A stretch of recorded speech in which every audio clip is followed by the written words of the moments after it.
नमस्कार, एक बार पुनः से रीजनिंग की सीरीज में आप सभी का स्वागत है। कैलेंडर के टॉपिक जिसके पार्ट 2 अपने कर चुके हैं। नए टॉपिक के अंदर आज अपने जानेंगे कि कौन सा वर्ष किस वर्ष के समान होता है। इस प्रकार के प्रश्न एग्जाम्पल के लिए बात करें तो आपके सामने प्रश्न कह रहा है कि 1990 का कैलेंडर किस वर्ष से समान है। आपके सामने 4 ऑप्शन है। इसी प्रकार 2019 का कैलेंडर किस वर्ष से समान है। इन प्रश्नों को कैसे करते हैं, तो चलिए बात करें। हमने देखा 1997, पीछे की बातें रिपीट होगी। अपने जब वर्ष दिए होते हैं तो सबसे पहले अपने इनका क्या करते हैं, माइनस करते हैं, इनका अंतर देखते हैं।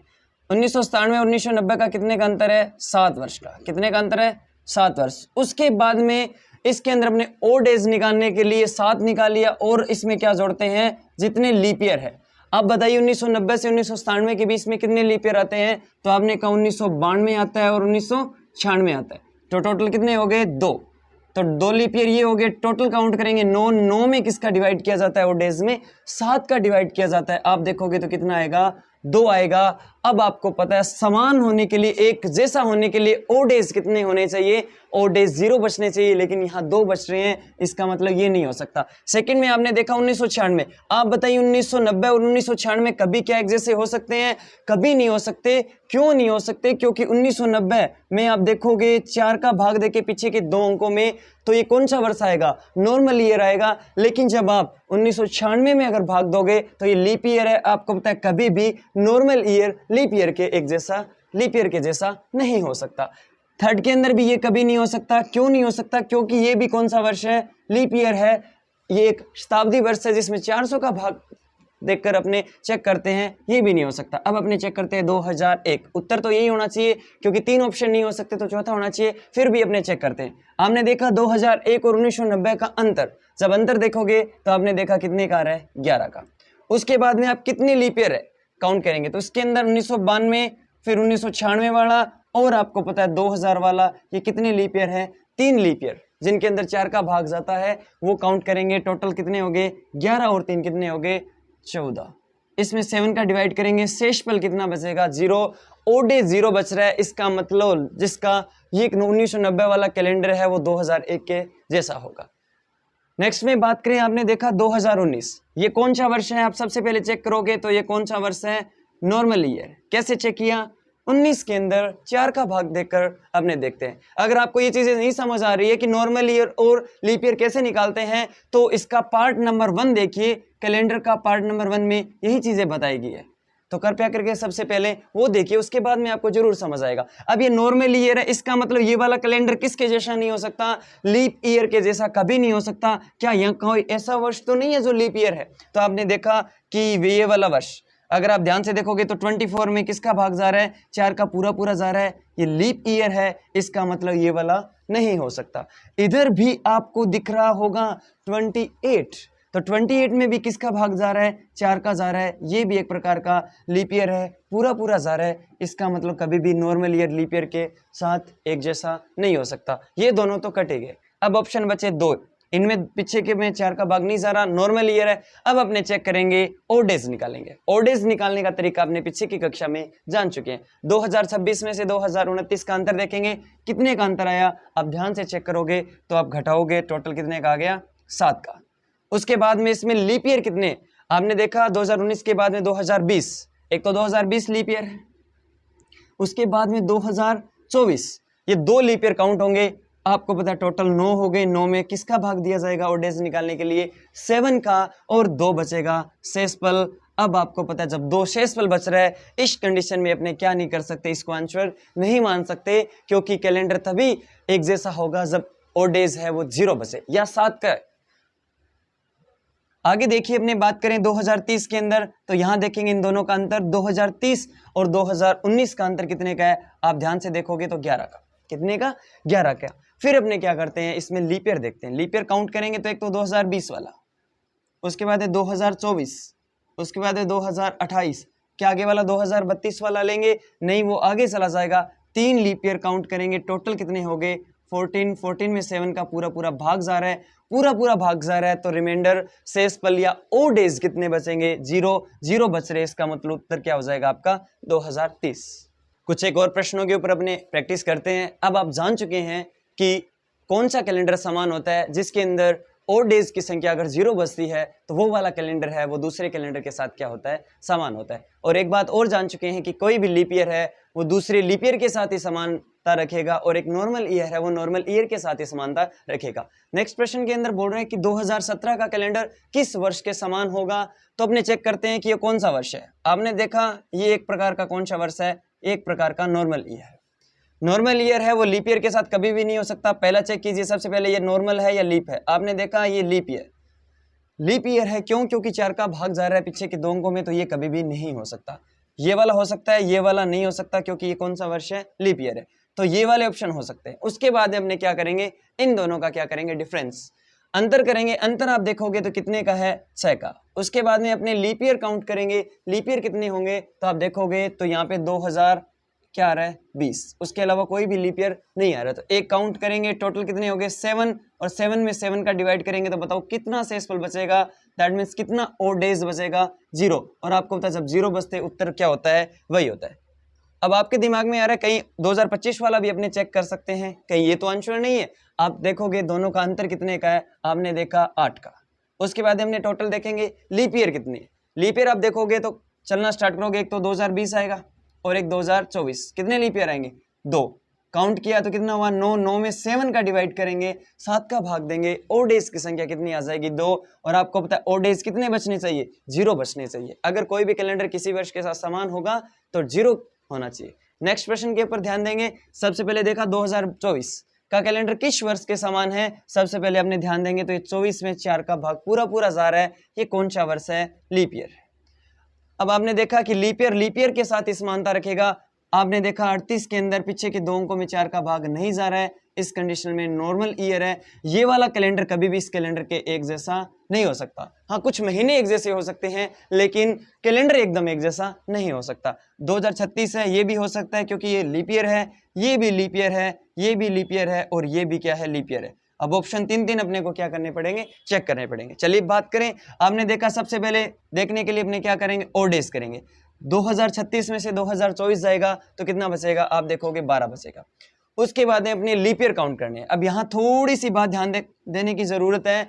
बताओ इसमें ये भी लीप ईयर है और ये भी लीप ईयर है, दोनों में से कौन सा काउंट करेंगे। तो दोनों में से कोई एक अपने को लीप ईयर काउंट करना है। तो सबसे पहले चॉइस वाला काउंट कर लेते हैं। चॉइस के बाद में क्या आता है, 2028, 2032, अब 2036 आता है लेकिन ये वाला काउंट नहीं करना है। टोटल कितने हो गए, आप कहोगे 3। टोटल जोड़ोगे तो कितने, 15। 15 में 7 का डिवाइड करोगे, 1 बचेगा। ये वाला उत्तर नहीं हो सकता, 0 बचना चाहिए। नेक्स्ट में देखेंगे 2052 में से 2024 जाएगा, कितना बचेगा, 28 बचेगा। अब अपने चेक करेंगे लीप ईयर कितने क्रॉस किए। तो सबसे पहले चॉइस वाला करेंगे, उसके बाद आपको पता है 28, फिर 32, फिर 36, उसके बाद में 40, फिर 44 और फिर आपको पता है 48 और 52 वाला आएंगे। वो वाला नहीं लेंगे क्योंकि 52 ये खुद है। जब दोनों तरफ लीप ईयर हो तो अपने को एक ही लीप ईयर काउंट करना है। अब आपने देखा 1 2 3 4 5 6 7, कितना हो गया, 7। तो 35 हो गया और 7 का डिवाइड करेंगे, बताओ 35 में पूरा भाग जाता है। आपको पता है ओड डेज कितने बचेंगे, ओड डेज की संख्या आएगी 0। इस प्रकार अपने इसके अंदर उत्तर क्या आ गया, ये आ गया। फिर चेक करके देखते हैं कहीं 2056 तो नहीं है, वही कंडीशन। अंतर देखोगे तो कितने का, 32 का। और अपने लीप ईयर काउंट करेंगे तो कितने आएंगे, 8। तो 32 और 8 देखोगे तो कितना आएगा, 40। 40 में 7 का भाग दोगे तो क्या बचेगा, शेषफल बचेगा आपका 5। ओड डेज 5 बच रहा है, ये वाला उत्तर नहीं हो सकता। इस प्रकार अपने बता सकते हैं। अब यदि आप इस प्रकार के प्रश्नों के ऊपर काफी प्रैक्टिस कर लेते हैं तो आप एक निष्कर्ष पर पहुंच जाएंगे और आपको मिलेगा कि प्रत्येक नॉर्मल ईयर है वो तो या तो 6 वर्षों के बाद में रिपीट होता है या 11 वर्षों के बाद में रिपीट होता है, और एक लीप ईयर है वो प्रत्येक 28 वर्ष के बाद में रिपीट होता है। और आपको एक और अच्छी बात बता दूं तो जो नॉर्मल ईयर है वह नॉर्मल ईयर जो लीप ईयर के तुरंत बाद में आता है। जैसे कि 2016 के तुरंत बाद में कौन सा ईयर आएगा, नॉर्मल ईयर आएगा 2017। जैसे कि 2020 एक लीप ईयर है, उसके तुरंत बाद में कौन सा ईयर आ रहा है, 2021। लीप ईयर के तुरंत बाद में जो नॉर्मल ईयर आता है वो प्रत्येक 6 वर्षों के बाद में रिपीट होता है। बाकी जितने भी नॉर्मल ईयर होते हैं वो 11 वर्षों के बाद में रिपीट होते हैं, और एक जो लीप ईयर होता है वो 28 वर्षों के बाद में रिपीट होता है। ये बातें अपने जान चुके हैं। अब एक प्रश्न है, विशाल अपना जन्मदिन 1 मार्च 2003 रविवार को मनाता है, तो वह अपना अगला जन्मदिन किस वर्ष रविवार को मनाएगा। बात ध्यान देने वाली ये है कि आगे वाला वर्ष, जन्मदिन तो वह आगे वाले वर्ष में ही मना लेगा। 1 मार्च 2004 में भी मनाएगा, हर वर्ष मनाएगा, लेकिन कौन से वर्ष उसका रविवार होगा। तो अपने इस पे बात करें तो अपने देखेंगे तो 2008, तो 2008 और 2003 का क्या निकालेंगे, अपने अंतर निकालेंगे। 2003 और 2008 का अंतर कितने का है, 5 का। उसके बाद में लीप ईयर काउंट करेंगे, लीप ईयर टोटल कितने होते हैं आपने देखा, एक तो 04 और एक 08। अब ये 08 क्या आप इसकी 29 फरवरी क्रॉस कर चुके हो क्या, इस बात का खास करके ध्यान रखना है। आप ये जन्मदिन कब मनाएगा, ये बनाएगा 1 मार्च को, तो इसका मतलब आप 29 फरवरी क्रॉस कर चुके हो, तो 08 अपने को लेना पड़ेगा। टोटल कितने लीप ईयर आपको हो गए, 2 लीप ईयर, 5 और 2 कितने हो गए, 7। और डेज की संख्या निकालेंगे तो कितनी आ जाएगी, 0। अब अपने को पता चल गया कि 0 आ गया, इसका मतलब इसका उत्तर क्या हो जाएगा, ए हो जाएगा। आगे वाला भी चेक कर सकते हैं, अपने 2009 और 2003 का अंतर अगर देखेंगे तो कितना आएगा, 6। उसके बाद में लीप ईयर कितने आएंगे, एक तो 2004 और एक 2008, 2। 6 और 2 कितने हो जाएंगे, 8, और काउंट करेंगे तो एक और डे आ जाएगा। ये वाला ऑप्शन नहीं हो सकता। अगर ये वाला चेक करेंगे तो 7 से 3 जाएगा, कितना बचेगा, आप कहोगे 4 बचेगा, प्लस लीप ईयर कितने काउंट होंगे, 2004 वाला होगा, जोड़ोगे 5, 5 में 7 का भाग दोगे तो काउंट आपको पता है और डेज कितने आ जाएंगे, ये आ जाएंगे, और ये वाला आंसर भी नहीं होगा। 2006 करेंगे तो ये भी 3 बचेगा, 3 प्लस 1 आपको पता है लीप ईयर जोड़ेंगे तो 4 आपका क्या बचेगा, और डेज, तो ये वाला ऑप्शन भी नहीं होगा। तो पहला ही आपका क्या आ जाएगा, आंसर। आपके सामने एक प्रश्न, सालू अपना जन्मदिन 1 फरवरी 2000 को सोमवार को मनाती है, तो वह अपना अगला जन्मदिन किस वर्ष सोमवार को मनाएगी। बात ये इंपॉर्टेंट है, जन्मदिन तो वह हर वर्ष मनाएगी, लेकिन सोमवार को किस वर्ष मनाएगी। 2004 की बात करें तो आपने देखा 2004 और 2000 के बीच में अपने चेक करेंगे तो कितने का अंतर है, 4 का अंतर है। उसके बाद में हमने जोड़ेंगे लीप ईयर कितनी है, तो आप बताइए इसके अंदर लीप ईयर क्या 2000 वाला लेना पड़ेगा, तो क्या आप इसकी फरवरी 29 फरवरी क्या काउंट करोगे, तो आपने 1 फरवरी 2000 से चलना प्रारंभ किया है, तो इसके बाद में फरवरी आएगी, इसका मतलब इसकी 29 फरवरी से अपने को गुजरना पड़ेगा, तो ये वाला भी लेंगे। उसके बाद इसके जस्ट बाद में कौन सा लीप ईयर आता है, 2004। क्या 2004 की आप 29 फरवरी को क्रॉस कर गए हो क्या, नहीं, क्योंकि आप 1 फरवरी तक ही जाओगे, क्योंकि ये जन्मदिन 1 फरवरी को मनाएगी, आप इससे आगे नहीं जाओगे, इसका मतलब 4 वाला नहीं लेना है। तो ये 0 1 लीप ईयर लेंगे, टोटल कितना 5, तो आपके ओड डेज भी कितने बच जाएंगे, 5 बच जाएंगे, तो ये वाला उत्तर नहीं हो सकता। नेक्स्ट में बात करेंगे 2005, 5 और 2000 में अंतर कितने का है, आप देखोगे कितने का अंतर है, 5 का अंतर है। उसके बाद हमने क्या जोड़ेंगे, इसके अंदर अपने देखेंगे टोटल लीप ईयर काउंट करेंगे तो एक तो 0 वाला आएगा, उसके बाद 2004, तो ये 2 लीप ईयर आएंगे, तो अपने टोटल 2 जोड़ेंगे, 7 हो गए, 7 में 7 का डिवाइड निकाल कर और डेज निकालते हैं, पूरा भाग चला जाएगा, 0 बचेगा, इसका मतलब 0 बच रहा है, इसका मतलब वह अपना अगला जन्मदिन सोमवार को 2005 में मनाएगी।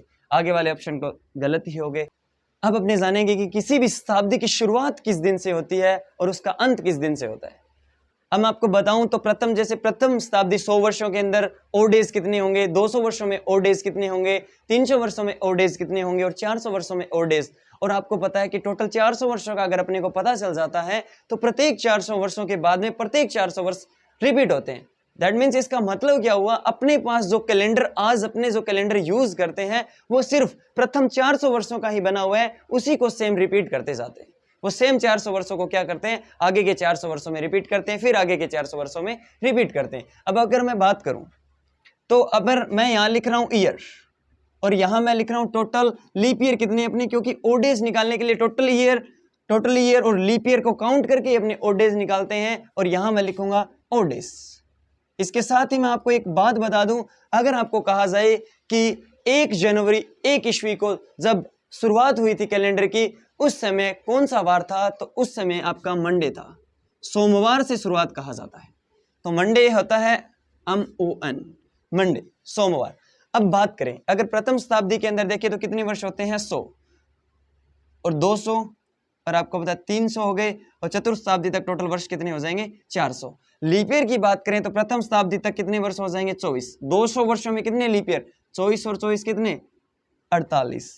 300 वर्षों में आपको पता होना चाहिए 300 वर्षों में कितने हो जाएंगे, तो आप कहोगे 72, और टोटल 400 वर्षों में कितने हो जाएंगे, 97। और यही अपने को बताएगा कि ओड डेज कितने होते हैं, और सारा का सारा झमेला खत्म हो जाएगा। अब देखिए आपने देखा टोटल 100 और 24 कितने हो गए, आप जोड़ोगे तो टोटल हो जाएंगे 124, और डिवाइड किसका किया जाएगा, 7 का। 7 का डिवाइड करेंगे तो अपने को लीप ईयर मिलेगा, और आप जब 7 का डिवाइड करोगे तो कितना शेषफल बचेगा, आपका 5 बचेगा। और अब ये 5 क्या बताएगा, ये बताएगा अपने ये जो ओड डेज निकलेंगे ये किसके निकलेंगे, अंतिम दिन के। और किसके अंतिम दिन, किसी भी शताब्दी का अंतिम दिन। तो शताब्दी का अंतिम दिन अपने निकालने जा रहे हैं, और इसका उत्तर क्या आ गया, 5। इसी प्रकार 200 में 48 जोड़ लेंगे, 248 बटे में क्या करेंगे, 7। तो इसको करोगे तो आप कितना आएगा, टोटल 3 आएगा। इसी प्रकार अपने 300 में 72 जोड़ेंगे तो कितना आ जाएगा, 372, और 7 का डिवाइड करेंगे तो कितना बचेगा, टोटल 1 बचेगा। और इसी प्रकार अपने 400 में 97 जोड़ेंगे और 497 में किसका भाग देंगे, 7 का देंगे, तो टोटल कितना शेषफल बचेगा, 0 बचेगा। अब ये जो 5, 3, 1 और 0 है, ये अपने को पता चल गया कि किसी भी शताब्दी के अंतिम दिन होते हैं वो इस प्रकार होते हैं। लेकिन 5 से क्या निकलेगा, अरे भाई जब आपको पता चल गया कि पहला दिन क्या था, मंडे था, इसका मतलब 1 का मतलब क्या होता है, मंडे, 2 का मतलब क्या होता है, ट्यूसडे, दैट मीन्स मंगलवार, और 3 का मतलब क्या होता है, आप कहोगे बुधवार, 4 का मतलब क्या होता है, गुरुवार, 5 का मतलब क्या होता है, शुक्रवार, और 6 का मतलब क्या होता है, आपका शनिवार, और आपको पता है 7 का या 0 बोल दो, 7 या 0, क्योंकि 7 ओड दिवस का मतलब है, ओड 7 का मतलब है 0, और इस दिन का क्या होता है, रविवार। तो इसका मतलब अंतिम दिन, किसी भी शताब्दी के अंतिम दिन या तो 5 होगा या 3 होगा या 1 होगा या क्या होगा, 0 होगा। तो आप आंसर लिख दीजिए, 5 का मतलब क्या होगा, अंतिम दिन क्या हो सकता है, शुक्रवार। किसी भी शताब्दी का अंतिम दिन क्या हो सकता है, शुक्रवार। और आपको पूछा जाए प्रथम शताब्दी का अंतिम दिन भी क्या था, शुक्रवार। अगर आपको पूछा जाए दूसरी शताब्दी का अंतिम दिन, तो 3 का मतलब क्या है, बुधवार। और आपको यह भी कहा जा सकता है क्या बुधवार किसी भी शताब्दी का अंतिम दिन हो सकता है, तो आपका जवाब रहेगा यस।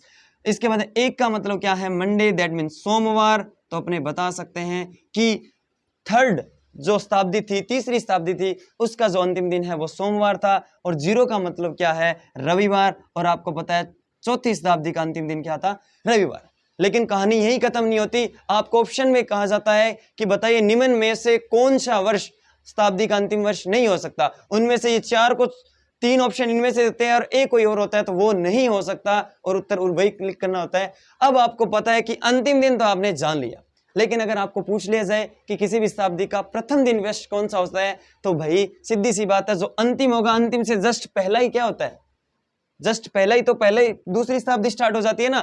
पहली शताब्दी का अंतिम दिन के बाद में आगे वाली जो दिन आएगा वो दूसरी शताब्दी का प्रथम दिन नहीं होगा क्या, सीधी सी बात है। अगर आज मैं कहूं आपको कि आज 31 तारीख है, तो वो जिस महीने की लास्ट तारीख है उसके बाद जस्ट आगे वाला दिन है वो अगले महीने का पहला दिन होगा। तो उसी प्रकार ये जो शुक्रवार, तो ये पहली शताब्दी का अंतिम दिन है, लेकिन इससे जस्ट पहले वाला जो दिन है, जैसे शुक्रवार के बाद शनिवार है, वो क्या होगा, वो शनिवार शनिवार है, वो दूसरी शताब्दी का क्या होगा, प्रथम दिन।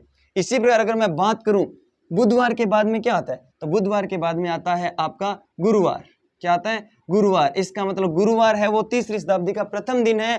सोमवार के बाद में क्या आता है, मंगलवार। तो आपको पता चल गया कि मंगलवार है वो आप तीसरी शताब्दी का क्या है, सॉरी चौथी शताब्दी का प्रथम दिन है। और आपको ये तो पता ही था कि किसी भी शताब्दी की शुरुआत या पहली 1 तारीख को कौन सा वार था, तो आपको पता है सोमवार। और आप जान चुके हैं कि किसी भी शताब्दी का प्रथम दिन क्या क्या हो सकता है। क्वेश्चन पूछा जाता है माय डियर स्टूडेंट, शताब्दी का प्रथम दिन कौन सा हो सकता है या कौन सा नहीं हो सकता। नहीं हो सकते वाले क्वेश्चन में इनमें से कोई 3 ऑप्शन दे दिया, एक मान लो रविवार लिख दिया, तो कौन सा नहीं हो सकता, तो रविवार नहीं हो सकता, आपका उत्तर ये हो जाएगा। तो आपको पता चल गया कि किसी भी शताब्दी का प्रथम दिन क्या हो सकता है, सोमवार, शनिवार, गुरुवार और मंगलवार। और किसी भी शताब्दी का अंतिम दिन क्या हो सकता है, गुरुवार, बुधवार, सोमवार और रविवार। लेकिन याद कैसे रखेंगे, तो माय डियर स्टूडेंट आपको एक ही चीज याद रखनी है। क्या आपको याद रखना है, 5 के बाद में क्या आता है, 2 कम करेंगे 3, फिर 2 कम करेंगे, सॉरी 2 कम करेंगे तो 1, और क्या आ जाएगा 0।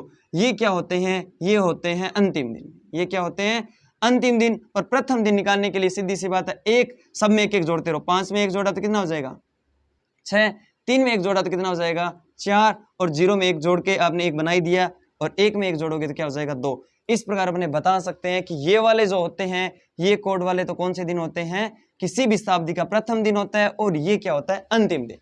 और इनमें से दोनों में कॉमन वर्ष क्या है, ऐसा भी क्वेश्चन पूछा जा सकता है, कौन सा दिन है जो प्रथम दिन भी हो सकता है और अंतिम दिन भी हो सकता है। तो बताइए 1 और 1 प्रथम भी हो सकता है और अंतिम भी हो सकता है। इसका मतलब उत्तर क्या हो जाएगा, सोमवार एक ऐसा है जो किसी भी शताब्दी का प्रथम दिन भी हो सकता है और अंतिम दिन भी हो सकता है। तो ये कॉन्सेप्ट था शताब्दी के प्रथम और अंतिम दिनों का, जो अपने बड़े आराम से अच्छे तरीके से समझ के हैं। इसको दो बार अगर ध्यान से देखोगे तो सारी बातें आपके बड़े अच्छे ढंग से समझ आ जाएगी। नेक्स्ट अपने बात करेंगे कि कौन सा महीना किस महीने के साथ एक जैसा संबंध रखता है, किस महीने की पहली तारीख और किस महीने की दूसरी पहली तारीख है वो एक जैसी आती है। आपके सामने एक प्रश्न है, ऐसे कौन से महीने हैं जिनका पहला दिन सेम होता है। सबसे पहले इसके कॉन्सेप्ट के बारे में समझेंगे और आपको एक ऐसी ट्रिक भी दूंगा जिससे आप सीधा महीनों को देखकर भी आप इसका आंसर बता सकते हैं। सबसे पहले बात करें तो अप्रैल, तो 1 अप्रैल जैसे पहले दिन की बात करें तो अप्रैल है, उसके बाद में क्या आता है मई, उसके बाद में क्या आता है जून और उसके बाद में क्या आता है जुलाई।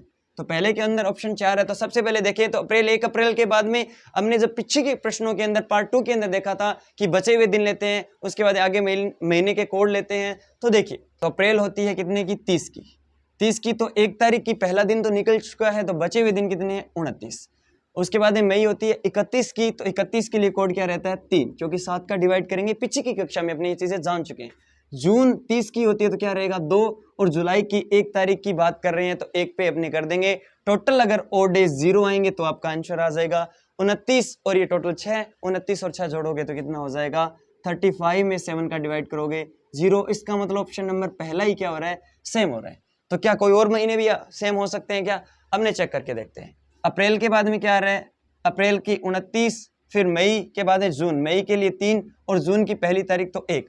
29 और 4 कितने हो जाएंगे, आप जोड़ोगे तो कितने हो जाएंगे 33 में 7 का डिवाइड करोगे तो क्या बचेगा, 5 बचेगा। ये वाला ऑप्शन नहीं हो सकता। इसी प्रकार अप्रैल से मई चल रहे हैं, अप्रैल से क्या चल रहे हैं, मई चल रहे हैं। तो अप्रैल से मई, तो अप्रैल कितने की, 29 की, उसके बाद में आपने देखा मई की 1 तारीख, 29 और 1 कितने हो गए 30, और 30 में अपने किसका डिवाइड करेंगे 7 का, 2 बचेगा। ये वाला ऑप्शन भी नहीं हो सकता। अब फरवरी से अप्रैल चल रहे हैं तो अपने देखें तो फरवरी वैसे देखें तो अपने को चेक करनी पड़ेगी यहाँ कि फरवरी कौन से महीने की है, कौन से ईयर की बात हो रही है। तो फरवरी के बाद में क्या आता है मार्च के बाद में क्या आता है अप्रैल। और यहाँ अपने बात करें तो फरवरी और अप्रैल है वो किस महीने के साथ अपने बात करें तो यहाँ इसकी या तो फरवरी मान सकते हैं 28 और यह क्या मान सकते हैं 29 मान सकते हैं। अगर अपने माने 28, इस कंडीशन में बचे हुए दिन कितने हो गए 27। और अब आपको पता है यहाँ 28 की बात कर रहे हैं, मार्च होता है वो 31 का होता है, कितना बचेगा 3 बचेगा। अप्रैल की पहली तारीख और 27 में अपने क्या जोड़ेंगे 4, 27 और 4 31, 7 का डिवाइड करोगे 3 बचेगा। ये वाला उत्तर भी नहीं हो सकता। अगर अपने 29 करें तो बचे हुए दिन कितने हैं, 1 फरवरी की बात हो चुकी है, बचे हुए दिन है 28, उसके बाद मार्च के लिए 3, अप्रैल के लिए 1, टोटल जोड़ेंगे तो कितने हो जाएंगे 32। 7 का डिवाइड करेंगे, आपका ऑप्शन क्या बचेगा, आपका उत्तर बचेगा 4, लेकिन आपको पता है विषम दिन तो 0 बचेगा, तब सेम हो सकते हैं। ये तरीका थोड़ा लंबा है, लेकिन अगर आप एक कोड मैं आपको देता हूं, अगर वो आप याद कर लेते हैं तो आपका तरीका बिल्कुल भी आसान हो जाएगा। वो कोड है ये, लीव वर्ष के लिए दे रखे हैं 144, 025, 036, 140 का मतलब क्या है, ये टोटल 12 है और 12 महीनों के लिए।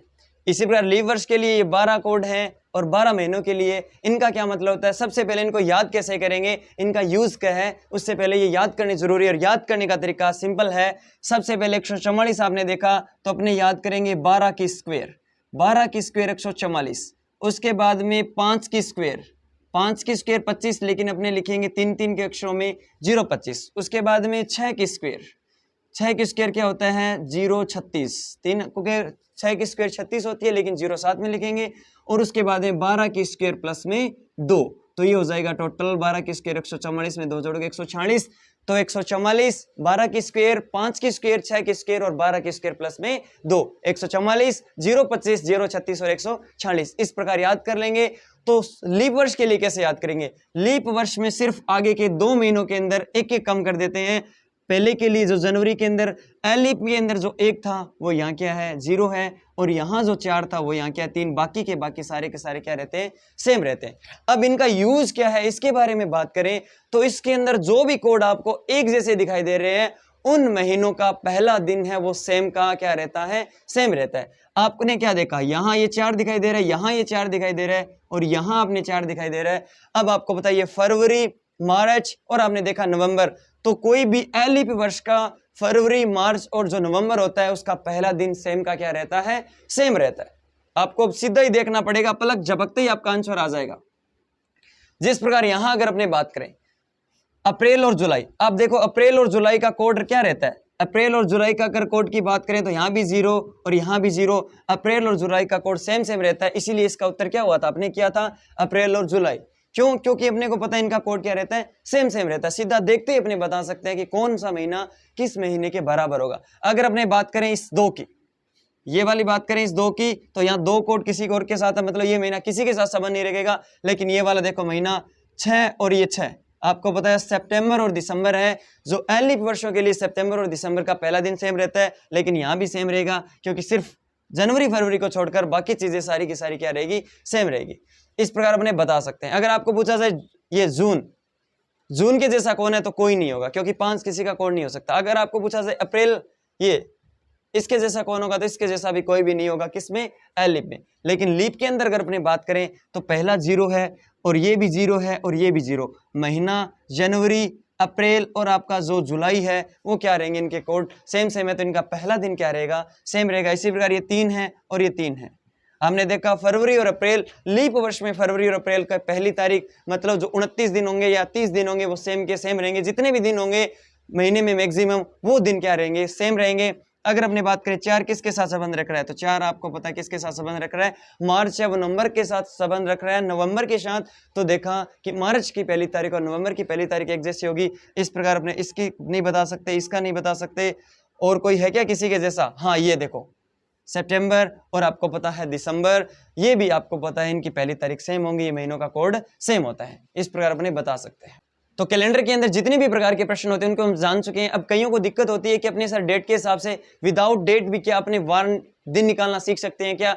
तो एक टाइम होता है जिसके अंदर अपने विदाउट कोई भी डे है उसके हिसाब से भी दिन निकालना सीख सकते हैं, लेकिन वो थोड़ी सी अच्छे लेवल की बातें होती है और उनको अपने धीरे धीरे सीखते जाएंगे। लेकिन अभी आपको जो चीजें सिखा दी जाइए उन्हीं को रिपीट कीजिए। आपके एग्जाम की दृष्टि से बहुत महत्वपूर्ण चीजें हैं और इनको 2-3 बार आप करोगे तो आपकी चीजें सारी क्लियर हो जाएगी। और जो भी प्रॉब्लम आती है, किसी भी प्रकार का डाउट होता है, वो कमेंट बॉक्स में लिखकर आप जरूर बताइए और आपको इसका सॉल्यूशन किया जाएगा। That's all for day. Have a nice day. Bye, see you, take care.